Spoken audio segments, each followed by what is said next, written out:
definitely interested in making art.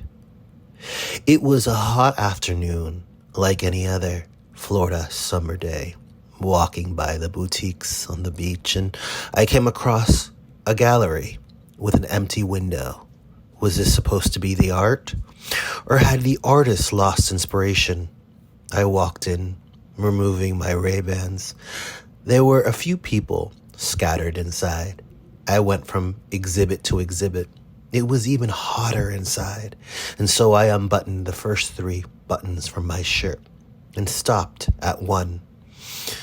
The art was fair. I mean, honestly, I'm not an artist, and all art is subjective anyway, but it seems as if the artist hasn't found that connection with his object, or hers. I heard someone clear his throat. I looked up and saw the most beautiful man. He smiled and said, "I'd like to show you something." I tilted my head to the side, confused, as the woman on the other side with the glasses whispered into her friend's ear. I smiled and told him to show me the way. I followed his steps as I got lost in his maze of art.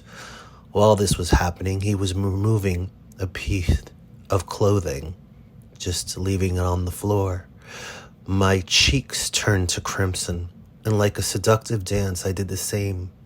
And when we were completely naked, we were in a room with a huge blank canvas on the floor and all sorts of bottles with different colors. He whispered in my ear, "Interested in making art? From burgundy to forest green and violet, cyan to yellow, orange and royal blue."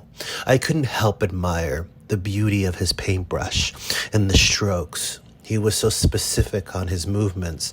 It was sensual and sexual at the same time, liberating and breathtaking. The contrast of our bodies, the breathing and the kissing, the touching from the lips to the neck to the pecs, all the way down, even lower than the belly button. It was a hot afternoon like any other Florida summer day, walking by the boutiques on the beach, and they came across a crowded gallery with the most erotic painting at the front window. I blushed as I walked by, adjusting the Ray-Bans to my face. I don't need to stop and glance. I already remember that moment. I felt every stroke of the paintbrush. You and I are truly a work of art.